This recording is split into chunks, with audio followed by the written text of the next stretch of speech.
open our eyes and are amazed, we find creative design, but we also find chaos. How do these things coexist? Is one perceived and the other real? If so, what is true? For what are we all yearning? Good morning and welcome to What is True. We're continuing our series this morning on the subject of creation science, considering what is creation science. We see the necessity for that because it is so consistently distorted and misrepresented by the media. We're being told that it's all about studying Genesis in the classroom, which is not the case at all. If you listened to us last Sunday, you saw an evaluation of scientific evidence, the data. In order to correctly evaluate and proceed to understand creation science, we need to define some terms because some of the terminology is so obviously distorted. I've been in classes where I was asked, Dr. Patton, don't you believe in change? Evolution is just change. And I sometimes will say, well, yes, I've got some in my pocket. But I think we need to define our terms better than that. Sometimes the terms micro and macro, little bitty changes that we can observe, like with dogs, as opposed to the larger, major changes from one family to another in biology. Distinguish, and I think that's important to distinguish. I think microevolution, as it's sometimes referred to, is horizontal variation. It doesn't accumulate and lead to anything, but it varies. That's, I think, within the kind. That's my proposition that we'll test. But that's not the issue. The issue is macro, the big change from one common ancestor up to all the variations that we have today. A change from one kind to another kind. And that's seldom considered in the textbooks. They look at the micro and assume that proves the macro, and that's the issue, that is the macro, but the little variations do not address the issue. We're talking about a change from one kind to another kind, and that's an important distinction to keep in mind. Most of the evidence that I see in the textbooks is all about variations that we observe that we have no evidence accumulates to lead up to something bigger than what we see. We have to evaluate in terms of the scientific method. How do you evaluate? It's not who shouts the loudest or who intimidates with greater ferocity. The scientific method involves basically three things. Francis Bacon is credited with coming up with the ideas, and he was, by the way, a very devout creationist. It's just being honest with the evidence. You deal with what's observable. You perform the experiment. Somebody else repeats the experiment. This is a test in integrity. It must be experimental and falsifiable. In other words, there should be a test so that if this happens, it's verified. If this happens, it's falsified.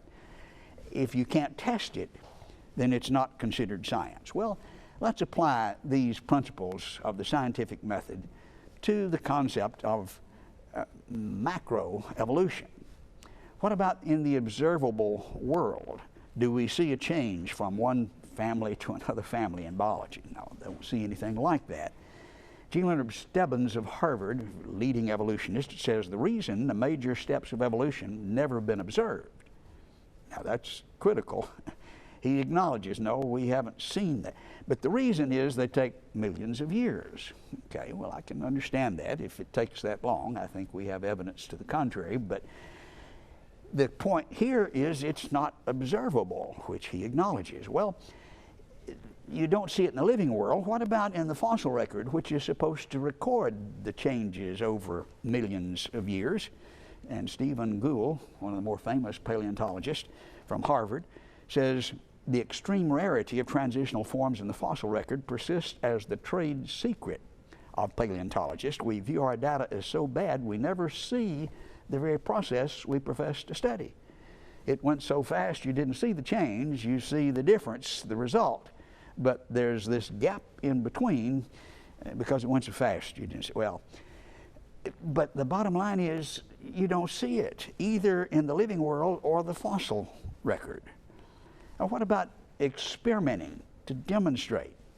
Jerry Cohen's one of the most vicious anti-creationists in the country, professor of biology at the University of Chicago. But he acknowledges evolutionary biology, which is his field, is a historical science laden with history's inevitable imponderances. We evolutionary biologists cannot generate a Cretaceous park to observe exactly what killed the dinosaurs, and unlike harder scientists, we usually cannot resolve issues with simple experiments. Historical science is different from the hard sciences like chemistry, where you can perform an experiment and see. Now, seeing and experimenting is an essential part of the scientific method and necessary criteria for saying this is established as scientific proof. The historical evolution fails in that instance, as he's acknowledging. Is it falsifiable? Colin Patterson was curator of the British Museum of Natural History, the largest fossil museum in the world, deceased recently, but he is talking about the evolution of Australopithecus, the ape man, up to man, and he says it's unique and unrepeatable, like the history of England. Unique events are by definition not a part of science, for they are unrepeatable, not subject to test. It's not testable, potentially falsifiable.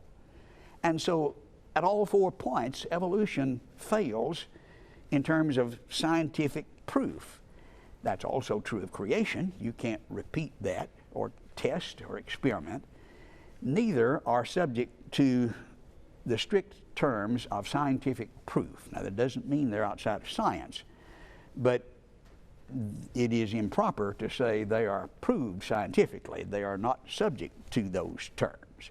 They can be investigated scientifically, and the proper procedure is not scientific method for proof, but model comparison. We look at the 2 models, we see which one fits the facts that we can observe better. We have facts from biology and microbiology and physics and geology, but which fits the facts better? This is sometimes called the principle of Occam's razor or the principle of parsimony. Fancy words that say which one works best with the data that we can observe. Now, using that methodology, which is the appropriate scientific procedure, let's consider what Darwin saw and see which model explains the data best. He traveled around the world as the ship's naturalist on the Beagle, and traveling to the Galapagos Islands, he was able to see some pretty amazing animals that he didn't see in England. How did they get to be different? Well, he proposed some theories, but what he saw was different animals. He observed finches and saw some variations. 2 years later, back in England, looking at some of the specimens collected, he decided that this was a result of evolution. He looked at the birds that had the short beaks and the birds that had the big heavy beaks and said, well, this was selected. The short beaks would reach in the bark for the insects, the big beaks would break the seeds, and so they could make a living in different environments. Now, what he's looking at best, is microevolution, variation. Big beaks, little beaks, which vary. How did they come to have the big, little? Well, all we see is big, little, and selected for different environments. He saw evidence for small change, or at least that would fit the idea, but he saw no evidence for where the finches came from. They didn't become eagles or horses or anything but finches. No evidence for all from a common designer. But that's not the way it's presented or reported in the scientific literature. Notice this report from 2006, Darwin's finches evolved before scientists' eyes. Wow, that sounds very impressive. We can see them evolve. For the first time, scientists have observed real-time evolutionary changes in one species driven by competition for resources. Well, that's the way it's supposed to work.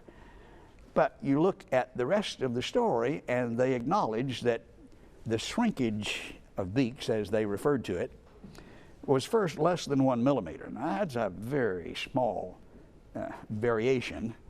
But it really wasn't a new observation. They had finches with the smaller size all along.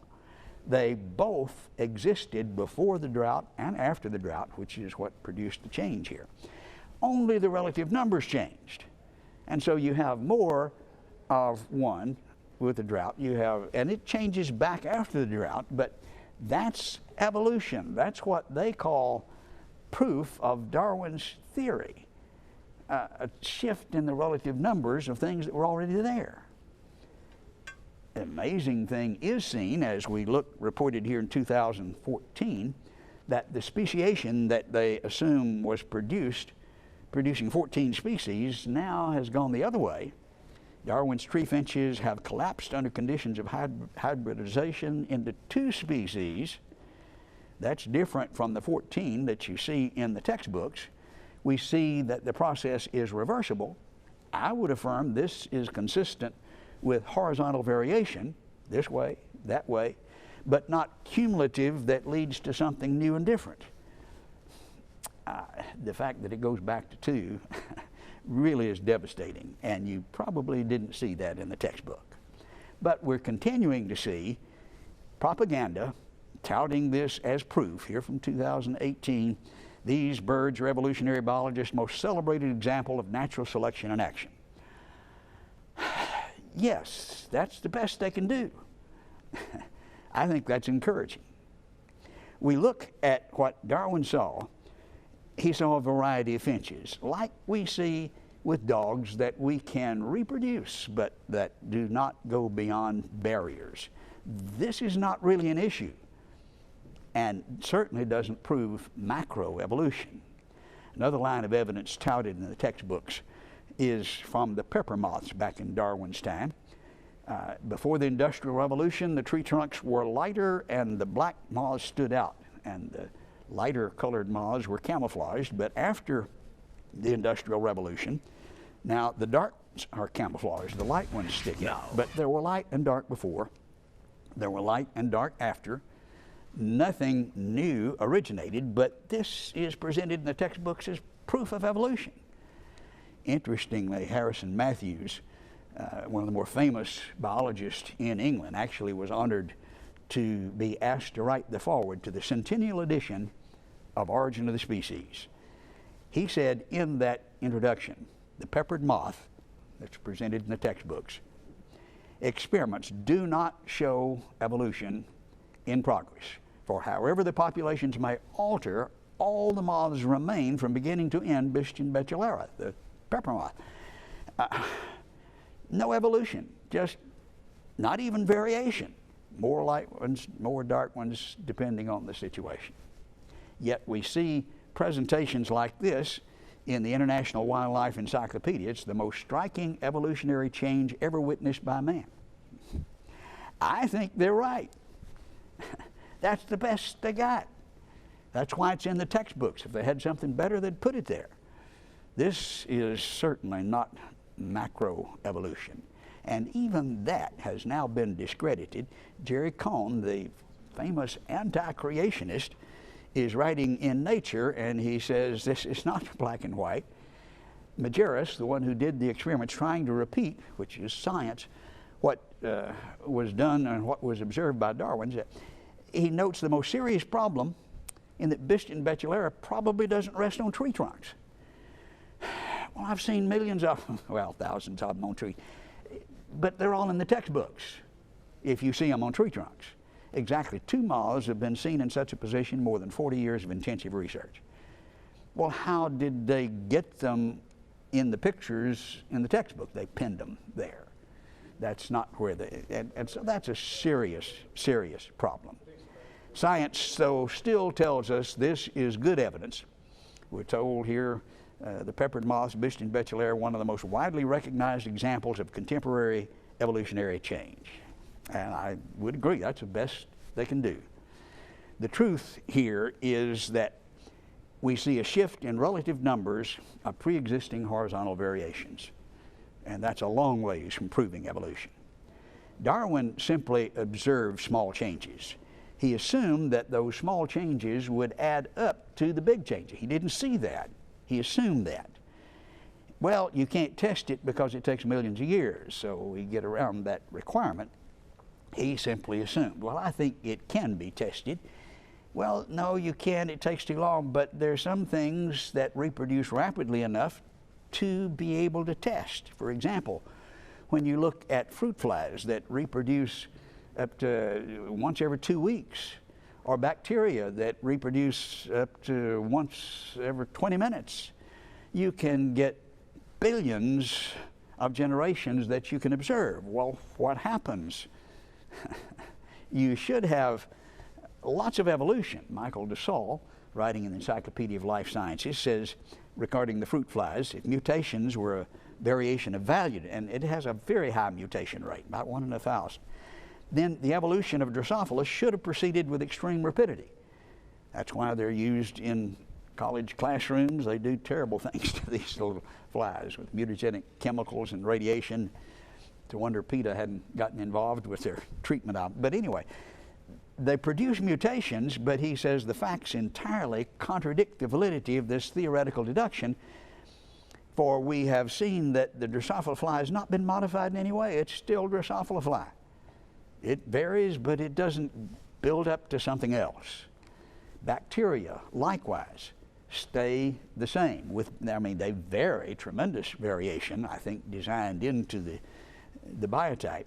But Warner Braun in Bacterial Genetics says bacterial populations apparently do not progress beyond certain boundaries. You heard about that in the textbook? Don't hold your breath. We see lots of ways to test this idea and get around the idea that they can't be observed because of time. Amber preserves especially the small organisms, and we can see them supposedly 100 million years old or more. Here is a report from National Geographic News, trapped in ancient amber, 356 animal inclusions. Okay, here's a good test. What's happened? They're 245 million to 208 million years old. Okay, we ought to be able to compare that with the present and see what kind of changes took place. I don't buy their ages, but let's play the game their way and see how it comes out. Supposedly 200 million years of change. Surprisingly, these microscopic organisms look quite familiar to today's scientists. They've undergone few or no physical changes. But you can't test it. Well, yes, you can. When you look at the finches and the bacteria, when you look at the inclusions in amber and the fruit flies, you see variation. That's one observation. But that's not all you see. What you see additionally is boundary to that variation, with bacteria that are exactly the same in the fossils as we see living today. And we have documentation of that. That presents a challenge. Senior investigator for the National Center of Biotechnology Information, Mr. Kunin, is probably the leading authority in the field of genetics, Darwinian evolution, and is a spokesman for this group. And he's pointing out something here in Trends in Genetics that Bill Nye and Richard Dawkins evidently don't know. They certainly contradict what he's saying. He refers to the traditional concept of the tree of life, to natural selection, the main driving force of evolution. This is the theory.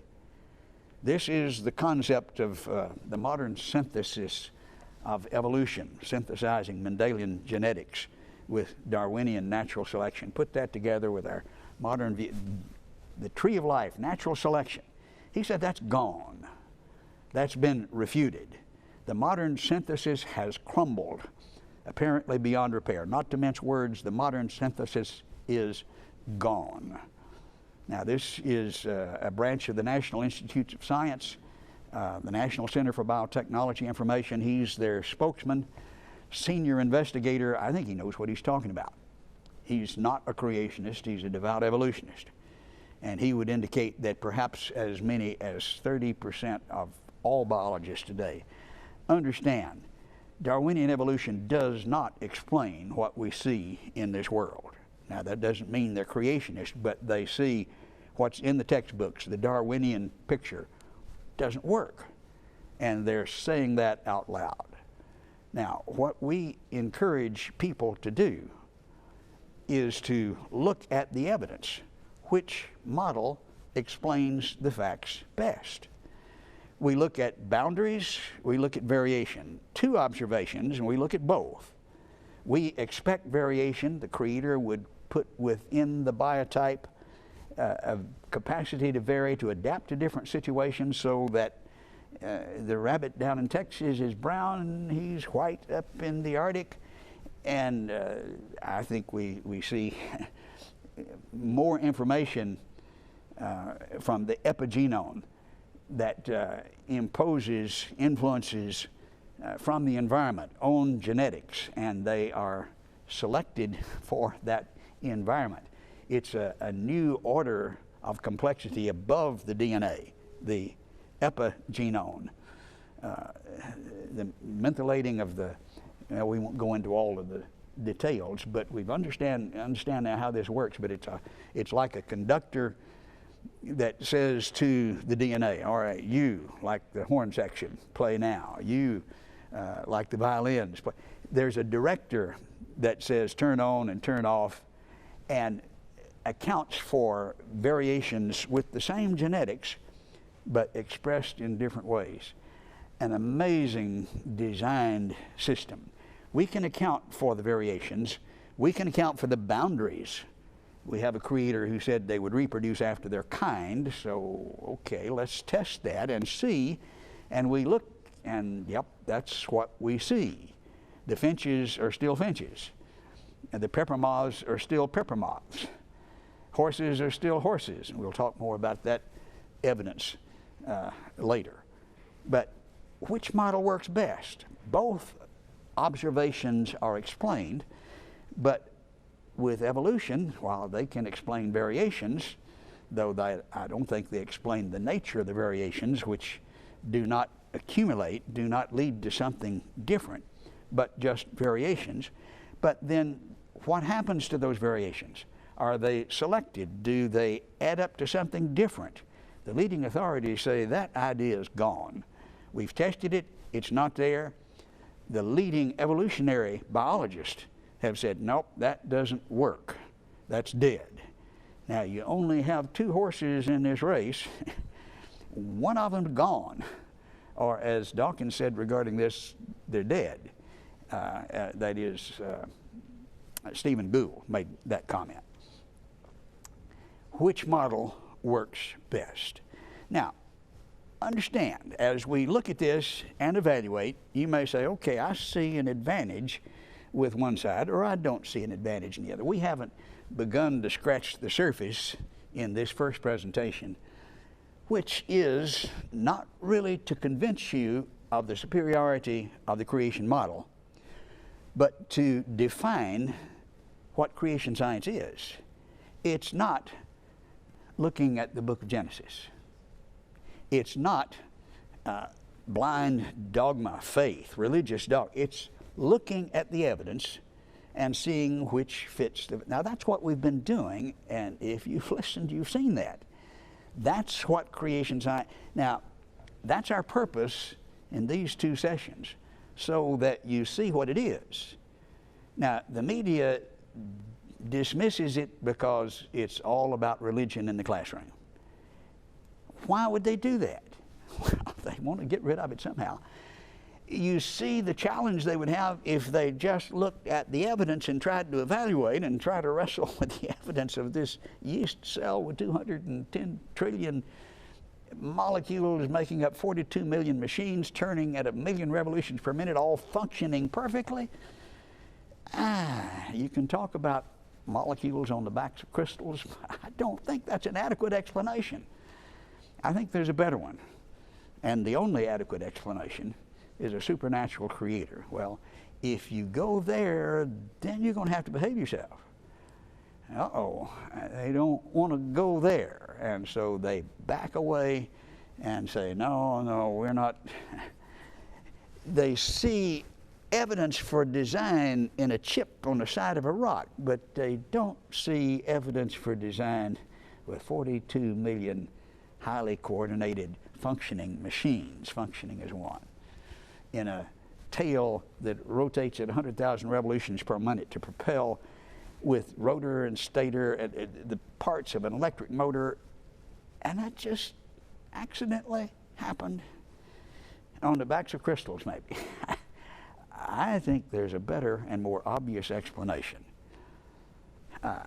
Evaluate the evidence. That's what we're going to be doing in this series as we move forward. And if you think we've seen evidence for design, let me just tell you, you ain't seen nothing yet.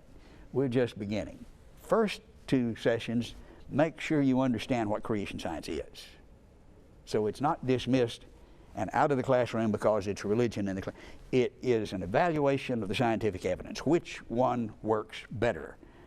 Which is the better scientific model? Now, if you understand that, then you're set and ready to proceed with us as we look at the evidence. Creation science is defined as the scientific data evaluating to see which one works best. But that's not the way the media describes it. Let me give you one more illustration of the slander and the reason we need to look at this question. Here from the Natural History Museum, Los Angeles County. Creationists seek to impose onto the population at large, by political means, a body of religious beliefs derived from literal readings of the King James Version of the Holy Bible, both Old Testament and New. That's what they say creation science is. Is that what you've heard in the 2 sessions that we've presented? We're looking at the scientific evidence, and I believe, as Paul indicated, when you see the things that are made, you see obvious evidence that leaves you without excuse. It's the scientific data, and we hope you will be with us as we continue to look at the evidence for creation, for evolution. You decide which one is stronger. Thank you for listening this morning. I lift my eyes unto the hills. Where does my help come from? My help comes from the Lord, the maker of heaven and earth. I lift my eyes unto the hills. Where does my help come from? I'll praise you in this storm, and I will lift my hands. You are who you are, no matter where I am, and every tear I've cried, you hold in your hand. You never left my side, and though my heart is torn, I will praise you in this storm.